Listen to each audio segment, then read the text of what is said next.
Jeff, welcome. Thank you so much for being here. Hey, thank you so much for having me.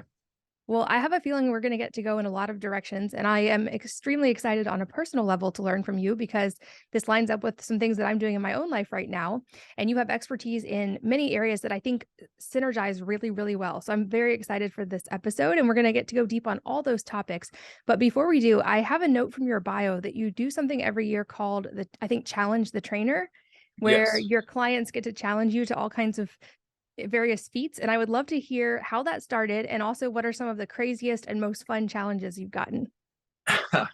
I'm glad you're bringing this up. So it's a fundraiser that I do every year, and the basic concept is that I put my clients through quote unquote pain all year long, and so you guys have 24 hours to issue a challenge to me of a feat of strength and or make it embarrassing too. And so a lot of clients this past year went more for the embarrassing things than they did for the feats of strength, which was a trip for me. They they know my social phobias would be singing in public and dancing, and that was definitely one of them. On Pearl Street in Boulder, Colorado, where I live, I had to sing a song from Moana and dance to it, and it was my nightmare.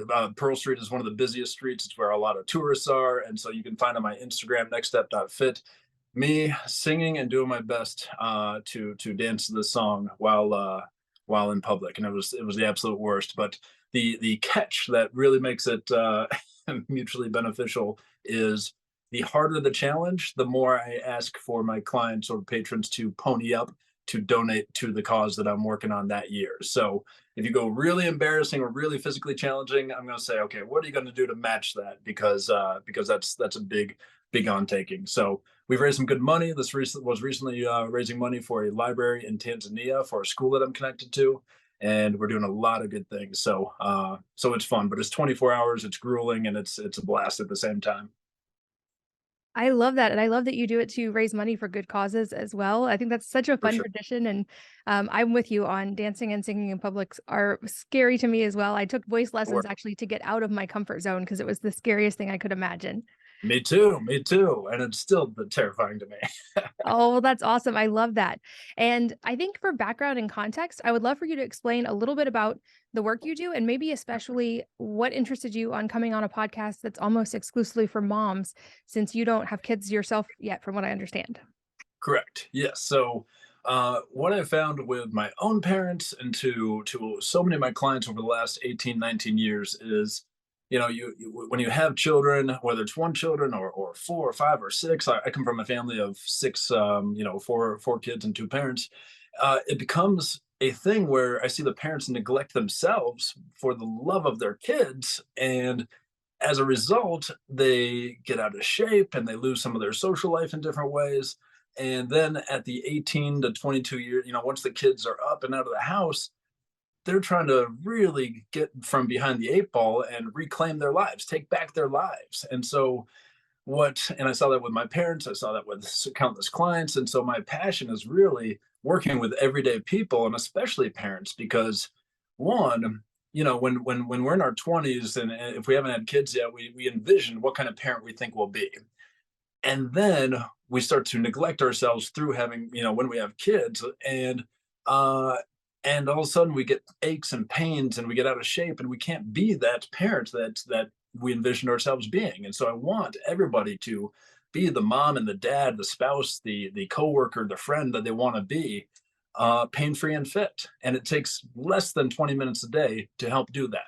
And so this is why I want to be on this podcast, is because there's a very simple way to get pain free and fit, regardless of how much you have going on. It's just finding those little moments in the day to implement your own self care and be who you want to really be.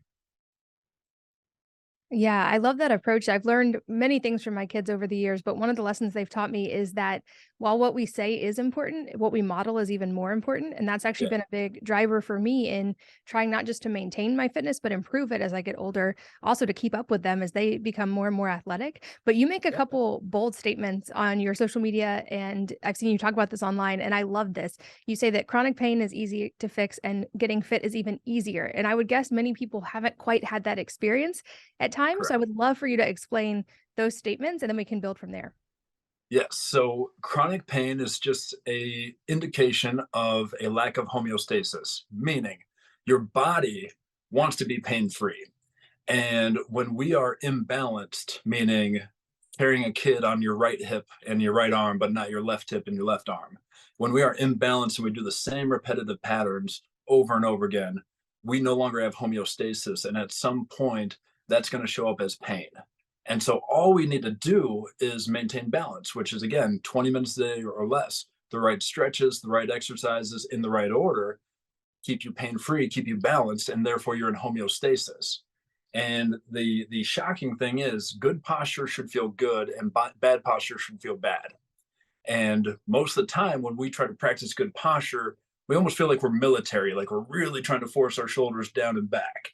But no, if we position the body to be balanced front to back and left to right, our shoulders want to be down and back. Our abs want to be slightly engaged. Our low back doesn't want to be compressed, which, especially with a kid on one hip, or women have more of this, arched back where you get compression in the low back. It's with those things come at some point chronic pain, and so 15 stretches and exercises a day keeps you balanced and keeps your body active in the way it's supposed to be. And then all of a sudden, pain doesn't have to exist. TMJ, tension headaches, migraines, carpal tunnel, plantar fasciitis, none of these things have to exist if we just have the right basic methodology, the right foundation. Yeah, that's definitely encouraging. And you mentioned or you touched on a couple that I would guess are like very common for new parents, like with the low back pain or the hip imbalance from holding a baby. I've certainly Mhm. experienced that. What are some of the most common kind of imbalances that you see in parents, especially? Yeah, so it is the low back, the hips, and one shoulder more than the other. I mean, I can look at countless moms, and their right shoulder or their left shoulder is higher than the other. And in the middle of that is the spine.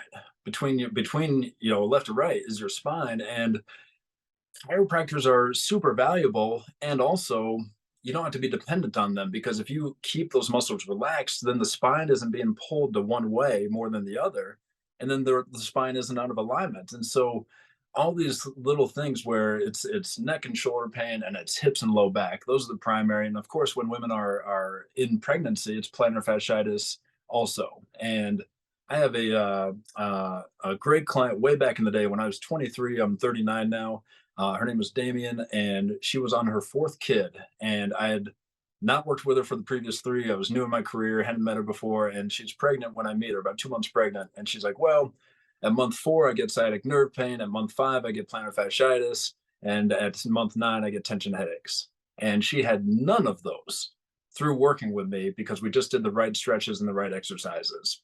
And then past that, she was usually on bed rest for 4 days after giving birth. That was just her body couldn't, it was so traumatic to her body.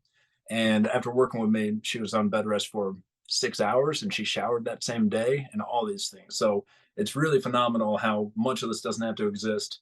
And but to your point, it's low back pain, hips, neck, and shoulders every time.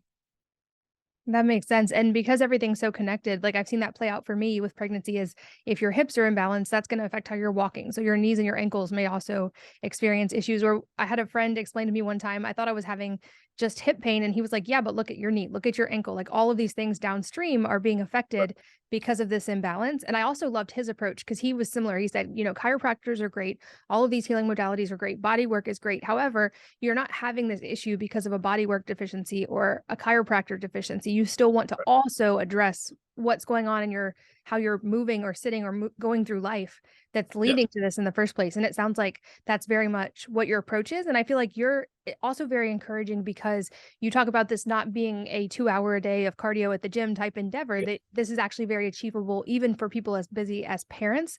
So, what Yeah. are some of those core things that for parents, especially, we need to integrate? Yeah. So what we are terrible at is, well, let me start with what we're good at. We're really good at doing the action, but we're really bad at treating the reaction. And so we say, okay, I'm going to get in shape and I only have 20 minutes. I'm going to go run.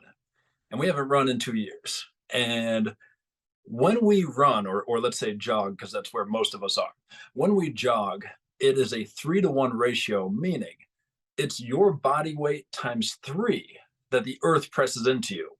So you take that jogging step, and your body weight presses down into the earth, and the earth presses 3 times your body weight back into your body.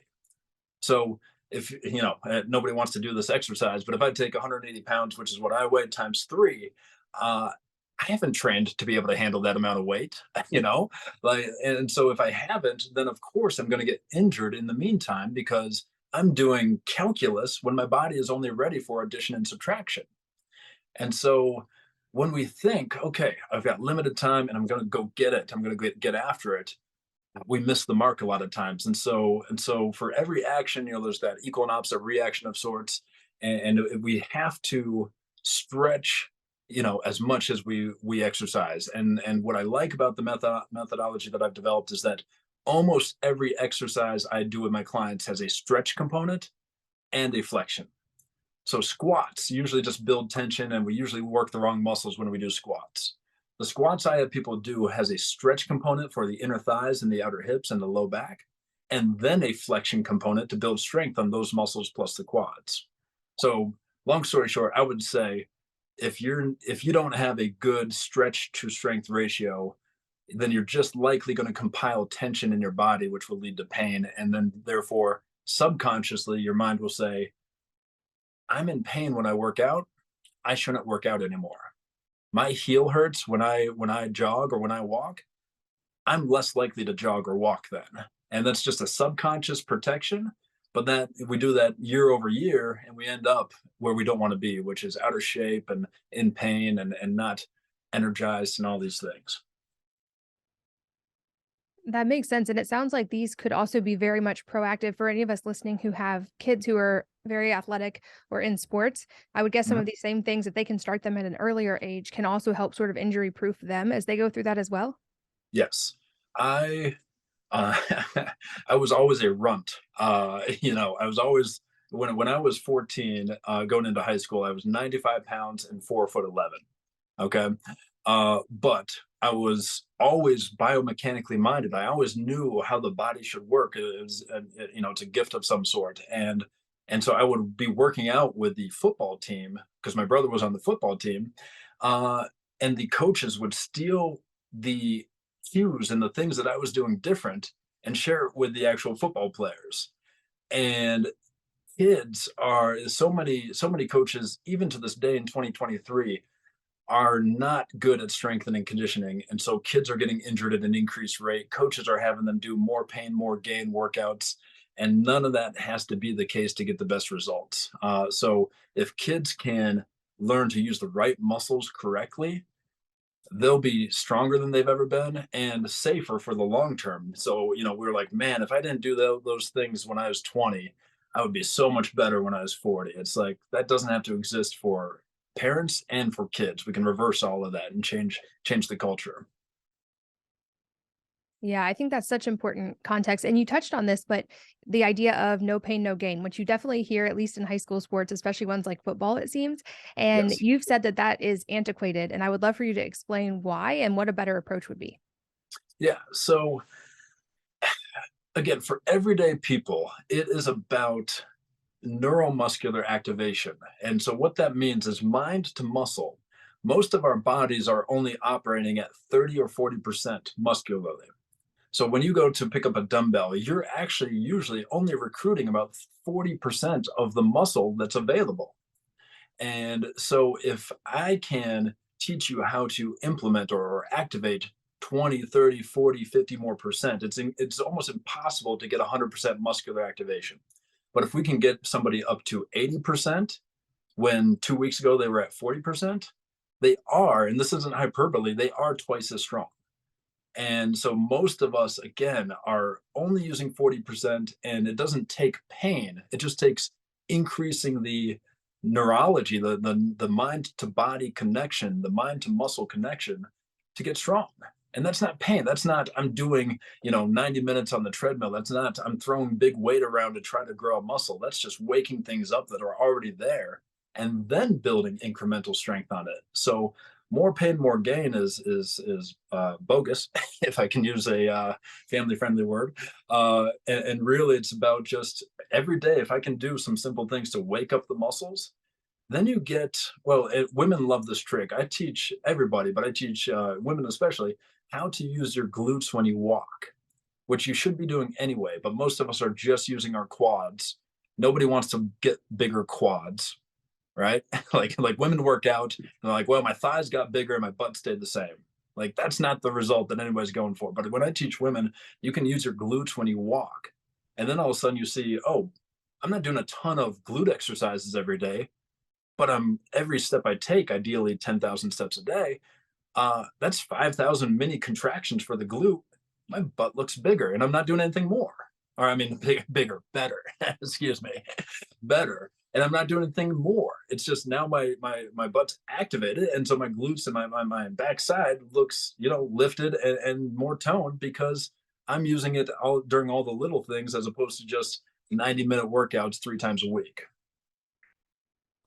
And I know you have resources for this online. I'm going to make sure we link to them in the show notes because I'm sure a lot of this is much more easily explained in visuals than just us talking. But are there For sure. any, can you give examples or cues specific to, I think using glutes while walking is such an important one. And I know it's one I've been trying to learn also. So selfishly, I would love for you to just explain a little bit more. And I'll also link to where people can find the how to. Yes. So bridges, the exercise bridges lying on your back. So if you lie on your back, you bend your knees and so your feet are flat. Everybody has, done a bridge, whether it's in yoga class, which I teach yoga also, or whether it's in a workout or anything else. But most people are using quads and calves and therefore straining their low back as opposed to using their glutes and their hamstrings. The easiest cue in the world to get your glutes to engage is to press through your heels. So you relax the rest of the foot and you press the heel down and your butt will flex. And you can even do this kind of almost while you're seated. If you press your heels down, you'll see yourself lift through your glutes a little bit. And so, or a leg extension when you're standing and doing a standing leg extension where your straight leg is just going back a little bit. If you relax the foot, which relaxes the calf and the quad, and then just bring the heel back, you'll flex your glute in a way that you haven't felt before. When you flex your foot, and here's on the visual for anybody watching this, on YouTube and everything. If you flex your foot, your shin and your calf flex, and then all of a sudden your shin and your calf are doing some of the work, and you're not actually getting that work to the glute.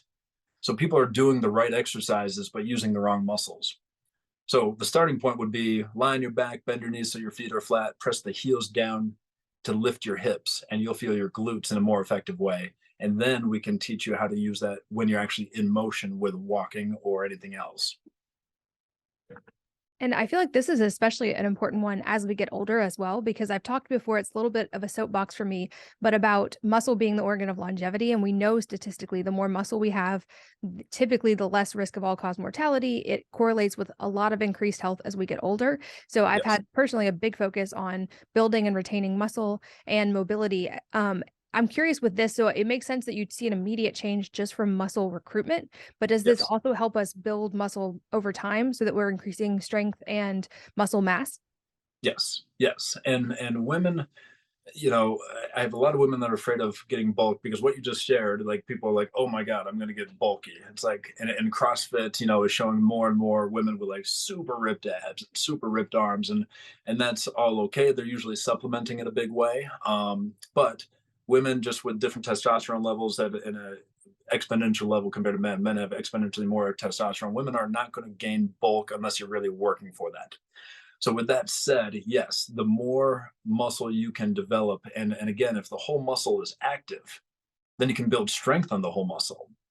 And so most of us, guys are notorious for doing push-ups and they get kind of one part of their pec developed, but not the rest of their pec developed. And women, get one part of their glute developed, but not the rest of the glute. If you can wake up that whole muscle, meaning mind to muscle connection that we talked about, then you're building strength and flexibility on the whole muscle. And that's where the value, that's the secret sauce to longevity within working out. I want to be, I'm 39 and I gratefully can do anything that I want to do physically because I have the right methodology that positions me to do that. So I decided to run ultra marathons for 2.5 years. And all I had to do was make sure that my ratio was right. If I'm doing the right strengthening and the right stretching, uh, I was pain free and fit for 2.5 years of running 70 miles a week plus. And it just takes, and I share that because if I can beat the tar out of my body for 2.5 years and never get one injury, that means everybody else can be pain free and fit too. It's just more muscle in the right way gets you pain free and fit until you're 70, 80, 90 for a lifetime, you know? And that's my goal for myself and for everybody else. Well, and I can definitely attest to what you said about I used to actually have that belief that I didn't want to lift heavy weights because I didn't want to get bulky.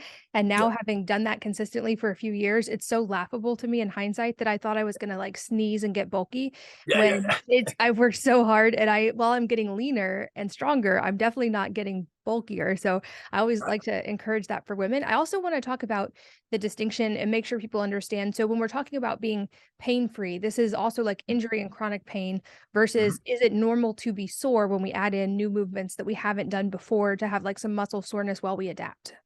For sure, for sure. There's a transition for everything, and even I keep the humble attitude. Like I do a lot of different styles of workouts, but if I do a new style of workout, I plan on being the worst person in the class and also sore for a couple of days, just because it's even if I've done movements that are similar, they're not the exact same, and so you're going to have some soreness in that meantime. Lactic acid and micro tears generally are happening, and so there is some of that discomfort, but then after a couple weeks of doing that new movement, the pain goes away.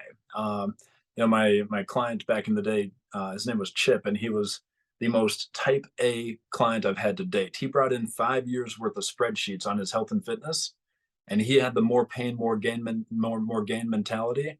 And I looked at it for about a minute just to be polite, and I was like, all right, forget everything you've ever known. And he came in the next week. He's like, I am not sore after any of our workouts. Are we going to get results? And sure enough, I was like, stay with me. My methodology works. It's not more pain. And this is 17, 18 years ago. It's not more pain, more gain. And sure enough, he had a lower body fat percentage and better flexibility, less pain, and more muscle by doing a methodology that isn't beating the heck out of the body. It's treating it well. You should feel better after a workout instead of worse. But most of us are just trying to beat ourselves up and get back to work, and it's not working for us. It's creating more chronic stress and therefore more chronic pain. And you touched on something from a mindset component that I absolutely love, and it's a struggle for me, but that idea of you walk into new movements with the anticipation that you're going to be the worst at it at the beginning, and you still are willing to try it. I think for a lot of people, at least type A, firstborn types like me, it's hard to want Yeah, to do a thing you're not already good at, but yeah, also some of the most valuable things in life come on the other end of that comfort zone. But yeah. I feel like this touches on a mindset piece, and I would love to hear more about your mindset because in researching your bio, it sounds like you have quite an incredible life story already. That you've been sober for quite some time, that you had a near Mhm. death experience. And I would guess things like that have really helped form your mindset, which the older I get, the more I learn. It seems like it's 90% mindset.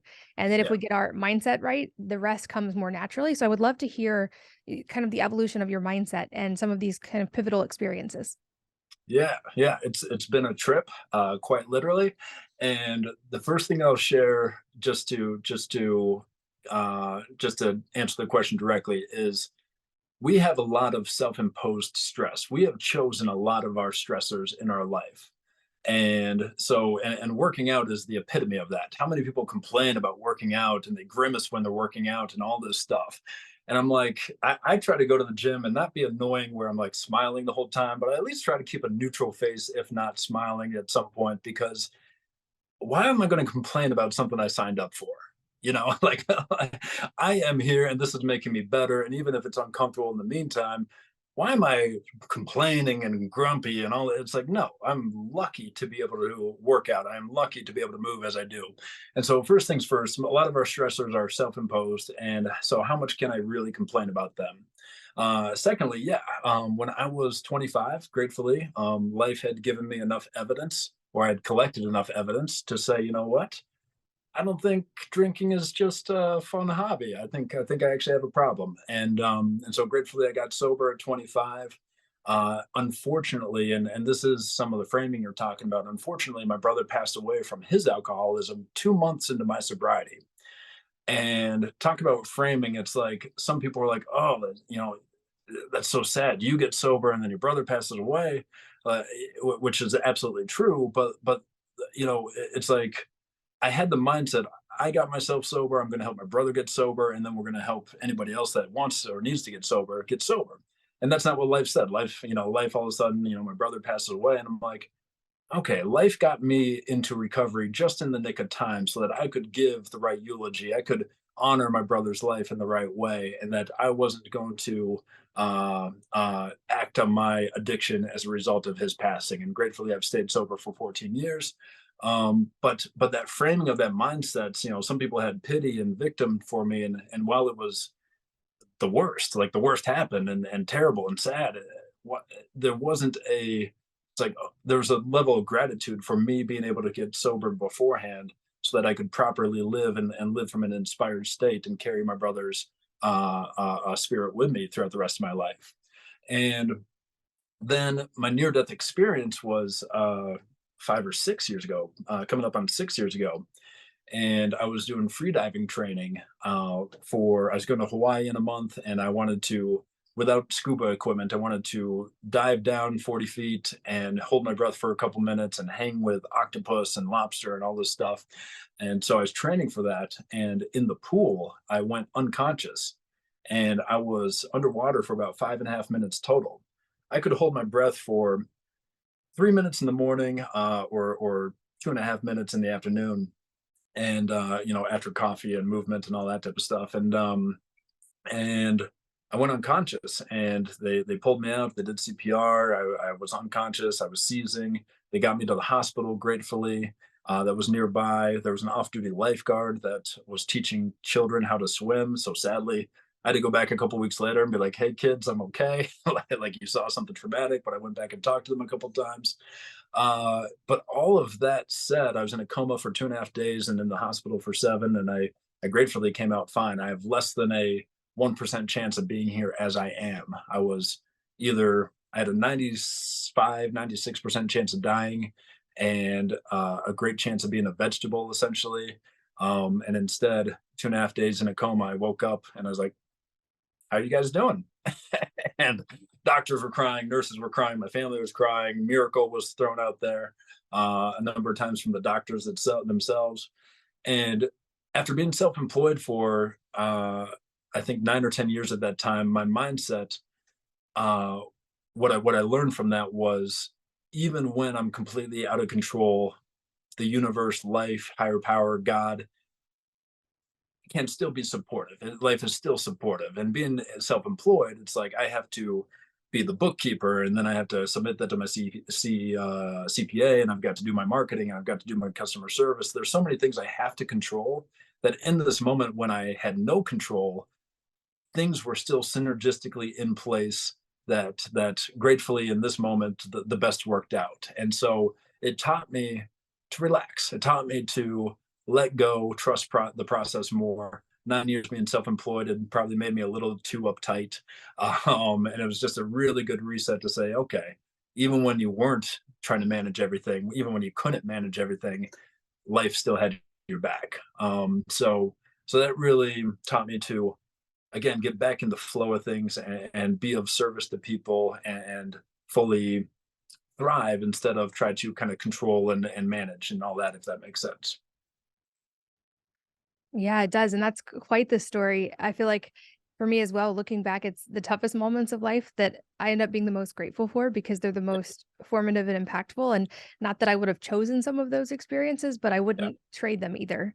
And it sounds like exactly. the same is true for you. Absolutely, absolutely. And it's, we all have our stuff, and it's just, can I find a centered place and respond accordingly, or do I get into reaction mode for as a result, and get off center for months, years, decades, any of that. So yeah, I'm with you on that. And I'd love to talk more about the kind of proofing ourselves against chronic pain side as well. Like I Yeah, mentioned, I know you have a whole video library related to that that I will link to in the show notes if you want to maybe give some context on that as well. yeah, But I feel like some objections that people might have listening might be things like, does this require a tremendous amount of equipment or time or money?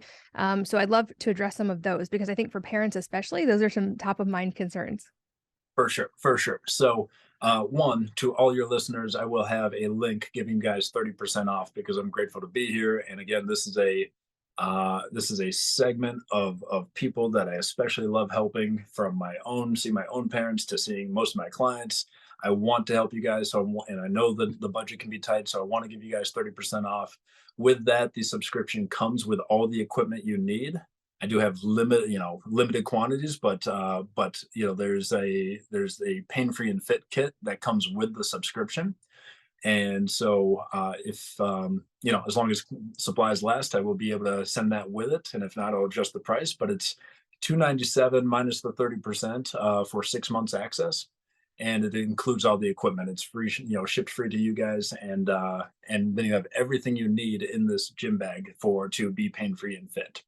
And with that, it's simply, if we get the ratio right, we're pain free and fit, meaning a 3-to-1 ratio is what I landed on. If we say I'm going to work out for an hour and then stretch afterwards, we never stretch afterwards. you know so if we say whatever amount of time our mind has allotted to work out, uh take off 25%, and your workout is going to be 45 minutes and your stretching will be 15 minutes, and that keeps you pain free and fit for a lifetime, if you're doing your traditional at the gym workouts. Now, if you access my video library, then I've got pain free protocols. So if you got tension headaches, there's 4 stretches that resolve 80+% of everyone's migraines and tension headaches, and I got a story about that. If you want to get fit, there's a get fit library that has the right exercises with some stretches, and like I said, most exercises have a stretch in them. So you get this full access, 24/7 access to pain-free protocols and get fit protocols, and all the equipment's provided. And again, my workouts are 20, maybe the most advanced one might be 30 minutes, but I it's somewhere between 20 and 30 minutes, and that's all it really takes to get the changes you want to do. Nutrition does factor in, but it's all about intrinsic motivation. So let's start with getting pain free, and then let's start with getting fit. And then if you want accelerated, weight loss, or if you want accelerated energy gains, then we talk nutrition too. But get pain free so you don't have any physical impedances, get fit the right way, and then choose your adventure after that. One thing I've noticed anecdotally, but I'm wondering if you know of any backing for this, is that when I do things like stretching and mobility regularly, I see improvements in sleep, but especially in HRV. And Mm. my only thought is that this might be something related to the nervous system and the body feeling more at ease because you're more balanced. But have you seen that with other clients? I've just always been curious why that is. Yeah, at the most basic level, when you're taking pressure off your spine, your central nervous system feels better. And I'll get real nerdy here for a moment. The dura mater in your brain actually travels down all the way to your low back. And so when you can stretch your low back, when you can stretch, do some mobility, cat cow posture from yoga, when you can stretch your neck a little bit, your brain is actually getting, your central nervous system to all the way up to the brain is getting relief. And so sleep definitely will be improved, and with that comes HRV, and a less stressed state for the body. So that's a great observation, and it's the one-on-one level is just your traction, and you're giving space to what is usually compressed by gravity all day every day, and that's relaxing to the body. The body thanks you. It's nourishing. And you mentioned it all kind of starts here and that you can build on with nutrition or with other things once you kind of get these basics figured out. And I've had that approach, realizing more and more over the years, is that while it's really enticing to want to try all these new biohacks or supplements or all the fancy things, it's those foundational things that really over time make the biggest impact. And at the very least, we need to get those dialed in before we add on the fancy biohacks or the expensive supplements, because then Yeah, those things are going to work better. And so I go back to on the nutrition side and the work I do more on things like morning sunlight, getting your nutrition dialed in, improving your sleep, just basics like that, getting some movement figured out before you're trying to add in very specific workouts or really heavy strength training or red lights or whatever the things are. But I'm yeah, curious from your approach, what would be those things for you? Obviously, these are going to be foundational core things that everyone can benefit from, but do yeah. you find value in more specific biohacks or other add-ons once people get these dialed in? Yes, yeah. So again, the body If it's not in homeostasis, if it's got friction, if it's got, tension patterns pulling you more one way than the other, all these supplements can benefit, but you're wasting a lot of money. And so they've got their place, but there's you're not getting everything out of it. And so yes, get the muscles. My basic methodology is relax, rewire, retrain. And so relax dysfunctional muscles, rewire them to work properly, and then build strength. And if you do those things, you'll find you don't need, like you said, if you stretch, you don't need the sleep supplement nearly as much as you did without stretching. It's like all these dependencies aren't necessary.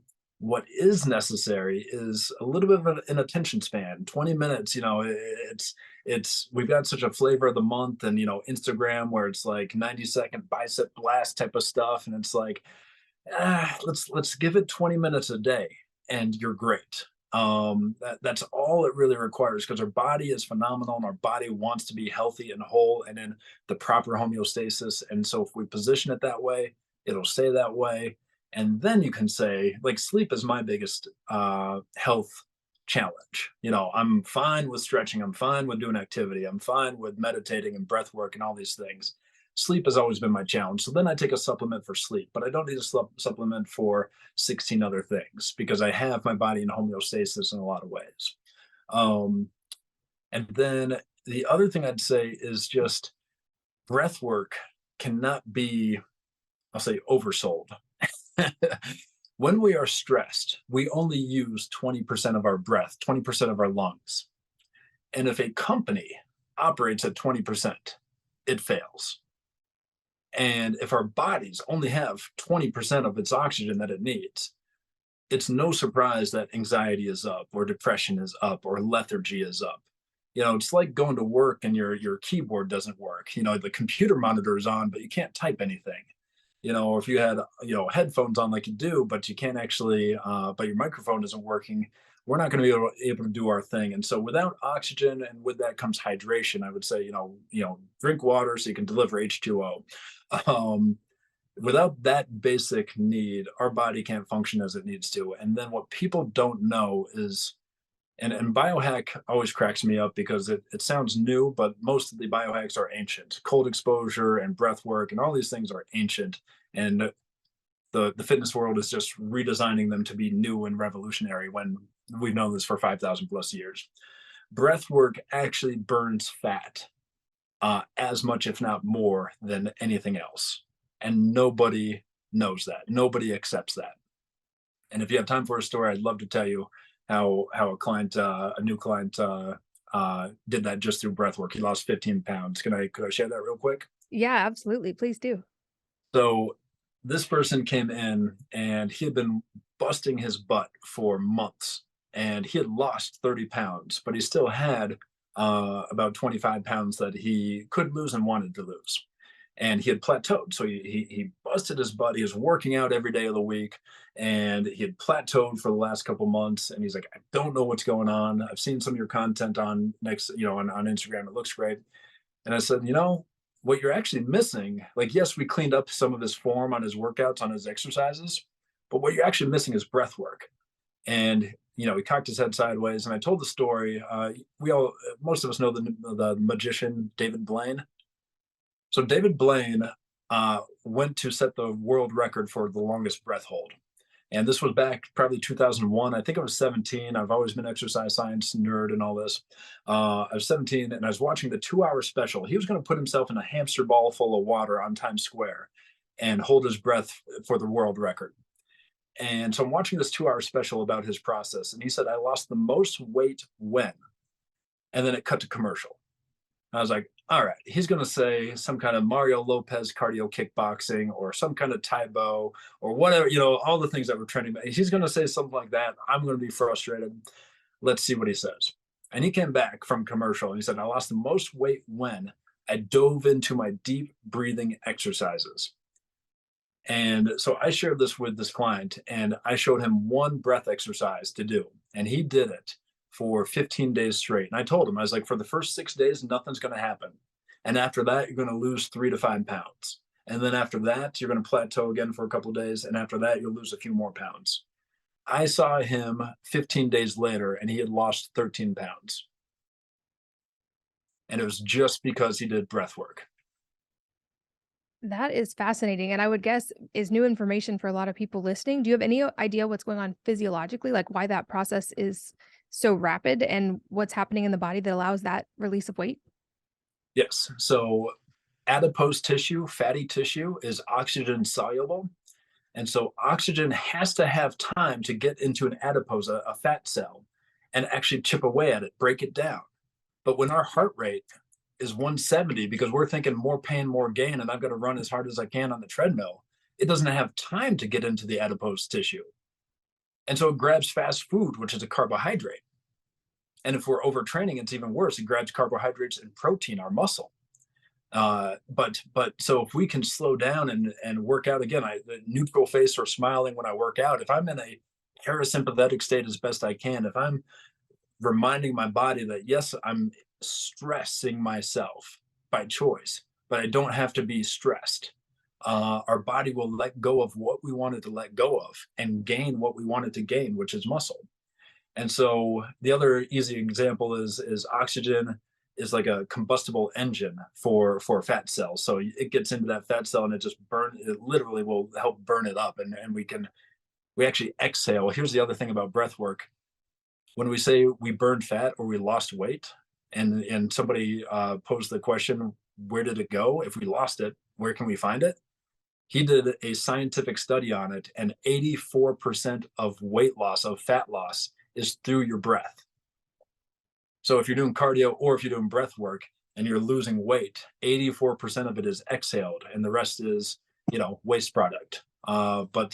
But it's just that simple. It's if we can dive into, and I'll provide a free video for you guys on square breathing, which is what my client used to burn 13 pounds in 15 days. The body will let go, like when it's in homeostasis and we're encouraging it to let go of things that we wanted to let go, it will. But if we're stressed, it's going to hold on to what we don't want it to hold on to. I will make sure to link to that video in the show notes as well for you guys listening on the go. All of that's always at wellnessmama.fm. But it sounds like this is also another one that's not a massive time commitment. But what Right. amount of breathing per day or breath work? We're breathing all day long, but what amount of breath work per day do typically people do to see those kind of results? Yeah, if you wanted to focus on breath work, it would be 10 to 15 minutes. And this is where people start to get frustrated. We're like, well, he said 20 minutes and now it's an extra 15 minutes. And I'm sure he's going to say, do this for another 20 minutes. Like, no, no, no. Like, if you want to focus on breath work just for 15 minutes, 20 minutes a day for 2 weeks, you'll see results. And then if you want to do 10 minutes breath work and 10 minutes of stretching, you'll see results. And if you want to do 10 minutes of the right workouts, the right exercises in the right way, and 10 minutes of breath work. Like you start to mix and match and say, okay, like when I was running a lot, I was meditating less, but I was stretching a lot also. And I was like, okay, I'm going to drop off on my meditation a little bit because we can't do everything.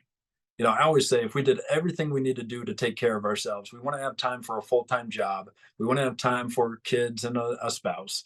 But if we just mix and match and say, okay, I'm running more, I better treat the reaction to my body more. So I stretched more, but I left meditation a little bit, and then now that I'm running less, I'm meditating more, and we just let things ebb and flow. And so if you just want to do breath work, 20 minutes, do it safely. Always check with your doctor for all these things first. And then with breath work too, I'll say this disclaimer, do it lying down because if you've been hypo-oxygenated, meaning under-oxygenated, and then you give yourself a lot of oxygen, you're going to get lightheaded. And I don't want you to be in a chair. I don't want you to fall down. I don't want you to be driving for sure. Just lie down and do breath work for a week like that. And then sitting, breath work is probably okay after that. And I'm personally a big fan of habit stacking, of any time I can put multiple things together to help Yeah. integrate them. Is there a Yes. time of day that is better or worse for any of these things? For instance, morning sunlight is a regular habit for me. Could someone do some of these stretching movements in the morning while getting sunlight? Is breath work better before bed, or does it really not matter timing as long as we're getting these things in? Yeah, so I love that too. And one of my favorite stretches, because I'm a very lazy stretcher, is legs up the wall. And so what you do is you scoot you go up to a wall, you sit down next to it, and then you bring your legs up the wall and you're lying on your back. So you're at a 90-degree angle with your feet up. And that is traction for the low back. That is a light stretch for the hamstrings and the calves. And that's also stretching fascia. And it's also stretching that dura mater that connects to the brain. And so that one stretch does wonders for everybody, especially for new parents with kids on a hip and all that. Um, but then I do my breath work during that too. And I also listen to a podcast. And then all of a sudden I'm learning something, I'm breathing, which I'll count as meditation too sometimes. Because let's be real, if we're type A and we're in the middle of a day, like meditation is really just reducing thoughts and trying to increase calmness, not actually get enlightened. So all of a sudden, I am doing some level of meditation, breath work, stretching, and learning something. It's the best thing you can possibly do. Or like you said, sunlight. I'll bring my meditation mat out because I get sunlight the first thing in the morning too. I'll bring my meditation mat out and just sit in the backyard facing the sun, and then do some breath work there. I love the tip of putting legs up. I've noticed for me that that tends to help me fall asleep more quickly when I do it at night. Yeah. And it seems like there's some fascinating data on how that's also supportive for the lymphatic system because you're allowing like anything that's kind of pooling in the legs to drain. That was helpful for me during pregnancy as well. Um, Yes. and I didn't know about the low back traction, but it makes sense. So it seems Yeah. like an easy one that could be habit stacked. And also for parents listening, I'm curious. Um, I've found that, like, anytime I've been like, "Oh, I wish my kids wanted to do music lessons," and then realized, "Oh, actually, I'm doing that because I want to do music and I never did. I should just do music." And then ironically, they wanted to once I started. Um, Uh-huh. when parents integrate this, it seems to have a great ripple effect because then the kids become more interested, especially when they're younger. Are a lot of these things we can do with our kids to integrate them as a habit and make them part of family culture? Yes, for sure. And my favorite clients were some of my first clients, Doug and Linda, Lisa and Ryan, and their daughter Meredith. And what happened was Lisa, the parent of Meredith, she came in and started getting pain free, and she was like, my mom is really in a lot of pain. Maybe you can help her. And then Linda came in, and she not only got pain free in 5 sessions, but also lost 30 pounds over the course of 6 months. And then her husband came in, and he lost 35 pounds. And then Ryan, the father of Meredith, came in, and he lost weight and got fit. And Meredith, in this time, the 5-year-old, because they started working out at home, she's like, "Oh, are you guys playing with exercise bones?" And that's what she called dumbbells. She saw them as bones, like a dog bone. And she's like, "Are you guys playing with exercise bones?" And so they got her little baby weights, like, little 1 pounders. And all of a sudden, they have this culture that has changed within the family where instead of 3,500 calories on Thanksgiving, they're doing the turkey trot in the mornings, and they're going for the 5K, jog on a holiday instead of just consuming and gaining weight. And it became this beautiful culture where everybody wanted to connect that way. And the daughter, felt better, and she was more energized at school, and had, now she's 13 or 14, and like, and the habits still carry over. It's just this beautiful culture that changes. And like you said, it's like, if we want to be the change, that's going to have a beautiful ripple effect. I have a client who I taught some breathwork meditation, and he's like, mornings are the worst. He comes in looking just stressed after dropping his kids off at school. He's like, my kids are bonkers and they're fighting everything. And I'm like, let's trick them into a little bit of breath work or meditation. And he gave this little competitive challenge about sitting down and breathing with him on the couch. And they did that for just 3 minutes. And all of a sudden, it's a habit that they cannot miss because the kids love it. And it calms them immediately. And they're actually into it. They're inspired to do it. And so now their mornings are actually peaceful and connecting, as opposed to he's just like, can't wait to get them out of the car at school because they've just been little hellraisers in the morning. You can definitely inspire your kids, and then it's just capturing those moments. She calls them exercise bones, and then they starts like, bringing in yoga because it's got trees and dog, downward dog, and they bring in things that complement dog bone type of or exercise bones. And then the meditation was huge for that other client. So yeah, it can become a cultural thing. It's just a little bit of consistency, and it goes a long way. The kids see you're serious about it, and then they'll follow suit. And like I said, I know there's a lot more resources that you have available online. I'll make sure those are all linked. But a couple questions I love to ask at the end of interviews. The first being if there is a book or number of books that have profoundly impacted your life, and if so, what they are and why. Yes. I love this question that you ask on your podcast. And The two that I'll say is healthy at 100, because that has been my mindset even since I was 21, 22, is how can I be upright and active and who I want to be now? And how can I be that when I'm 80? How can I be that when I'm 90? And if I make it to 100, how can I be that when I'm 100? And so this really talks about all the cultures where centenarians are upright and active and honored in their culture, which is a different topic, but also able to carry water if they're in an indigenous community. They're able to carry water. They're able to grow their food, and it's possible. But we have this de-evolution of man mindset in America where we get upright and we get to be full-blown adults, and then at some point we start to hunch forward, and at some point our shoulders are way forward, and then all of a sudden we're on a walker, and then we're in a wheelchair, and then we're in a nursing home. And it's like that doesn't have to be the norm. So healthy at 100 shares my mindset in a big way, and it gives a lot of it's an easy read, even though it's got great science and information with it too. And it's really inspiring for all of us to say, okay, how do I be pain-free and fit for a lifetime? How do I be the person I've always thought I would be in my 40s, 50s, and 60s that that maybe some of us aren't right now. And then the other book that I love is called Factfulness, and the subtitle is 10 reasons why 10 reasons we're wrong about the world and why things are better than you may think, or things are better than you think. And the reason I love this is because this guy has global experience changing developing countries, changing developed countries, really growing cultures, around the world in a constructive way.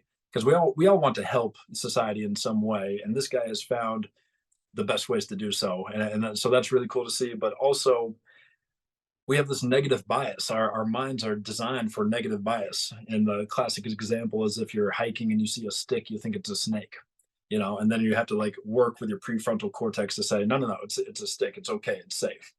And so the news does this and everything else. And so factfulness just outlines some of our instincts that are negatively wired. And then also it just gives how the news isn't necessarily right, and how the world is doing. Like, we have more protected land than we've ever had in the history of our world, industrialized, civilized world, and and everything else. And so it's a very cool study on how the world's in a good place, for in a better place than what we think. And it just helps free up our mindset, because we can have a lot of guilt if we watch the news for too long, or any of that. And it's like, no, no, no, like we're doing okay, and this reaffirms that, and then we can find the true ways to really give back in society.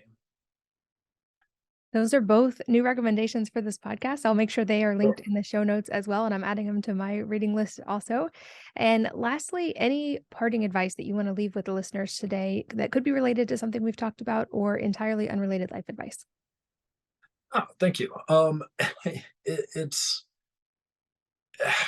it for me. It's always about, if I can let go, that's where life begins. If I can, and my near death experience was a clear cut example of that. I had to let go, and life provided gratefully. Now, if I can, it's like if we're nervous about something, we actually do worse. If I'm nervous about coming on this podcast, I'm gonna do worse. It's like if I can let go and just relax and enjoy it, we have a better conversation, we have a better connection, and I convey more so the message I want to convey. And so if we can, especially within health and fitness, we start to grip so tightly, like, I need to see 3 pounds lost in 30 days or else I'm going to be mad. And that whole thing, it's like I say that we take life hostage. Like, give me exactly what we want, what I want, or else.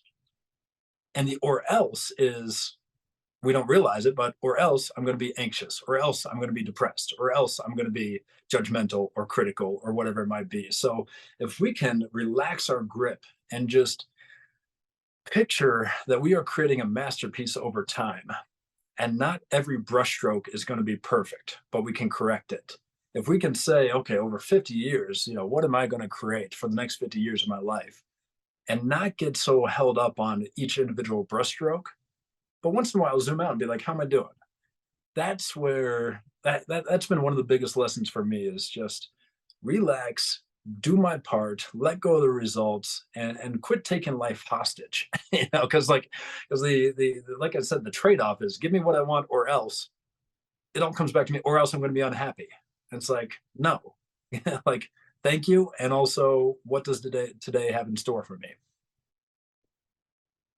I love that, and it loops back to our beginning conversation about dance in public like no one's watching, even on a busy street, or sing out loud. Yeah, I think of the quote by Naval Ravikant that desire is a contract we make with ourselves to be unhappy until we get what we want, and yeah, that we can just choose happiness now and still work toward what we're hoping to achieve. But I agree with you completely. I think that's a beautiful place to wrap up for today. But I'm so grateful for your time. This has been such a fun conversation. Thank you so much for being here. yeah. Hey, thank you. You and your audience are amazing, and thank you for the work you're doing. You're really providing great content for everybody. Well, thank you. And thanks as always to all of you for listening and sharing your most valuable resources, your time, your energy, and your attention with us today. We're both so grateful that you did. And I hope that you will join me again on the next episode of the Wellness Mama podcast.